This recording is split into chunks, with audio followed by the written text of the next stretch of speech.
Hello everyone, কেমন আছো সবাই? আশা করি সবাই খুব ভালো আছো, আমিও ভালো। এই যে রেডি হয়ে যাচ্ছি, আজকে একটা বার্থডের ইনভিটেশন ছিল, তো সেখানেই যাবার জন্য রেডি হয়ে গেছি। আর আমি এই ড্রেসটার রিভিউ তোমাদের সাথে শেয়ার করেছি, তোমরা যদি নিতে চাও তাহলে আমার আগের ভিডিওর লিংকে গিয়ে তোমরা পেয়ে যাবে। আর এমন একটা ইয়ারিং পরেছিলাম কি আর বলি, এক কানে ভালো করে লাগিয়েছিলাম, আরেক কানে ভালো করে বসছিল না, যার কারণে চেঞ্জ করে আমি যেটা রেগুলার ইউজ করি আমার গোল্ডের ইয়ারিং গুলো সেটাই পরে নিয়েছিলাম। ভাবছিলাম যে এই কুর্তা সেটটার সাথে ভালো লাগবে, কিন্তু কমফোর্টেবল যদি ফিল না করো তাহলে ভালো লেগে আর কি হবে, তাই তো। তারপর আর কি, আমি যে ইয়ারিংটা সবসময় ইউজ করি আমি সেটাই পরে নিয়েছিলাম। বড় গিয়েছিল, বাইরে অল্প কাজ ছিল, তো আসার পর বেরিয়ে যাব। আর অনেকটাই দেরি হয়ে গেছে, বর এখন আসবে, আসার পরই বেরিয়ে যাব। আমি কিন্তু পুরোই রেডি হয়ে গেছি, এবার বেরোনোর পালা। এই দেখো বেরিয়ে গেছি, আর আমরা কোথায় যাচ্ছি সেটা আমি তোমাদের সাথে ওখানে গিয়েই শেয়ার করছি। আমরা এসেছি মৌদিদির বাড়িতে, মানে মৌদিদির কোয়ার্টারে। সবাই চিনো অলমোস্ট, শিলচরে যারা আছো, নির্মল পাল। তো মৌদিদির হাজবেন্ডের নাম হচ্ছে নির্মল পাল, আর মৌদিদির নাম হচ্ছে সুস্মিতা। আর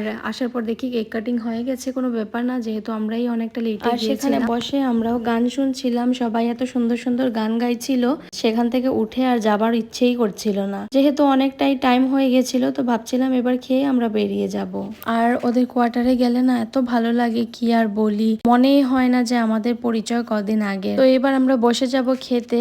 আর আজকে তো আমার বরের খুব ফেভারিট একটা জিনিস হয়েছিল, সেটা আমি খাই না। আর খাবার মেনুতে ছিল প্লেন রাইস, ডাল, ঝুরি আলু ভাজা, ফিশ কারি, আর সাথে মাটন, যেটা আমি স্কিপ করেছিলাম, আমি খাই না। আর অবশ্যই কেক তো ছিল। তো আজকের ভিডিও এখানেই শেষ করছি, দেখা হচ্ছে একটা নতুন ভিডিওতে।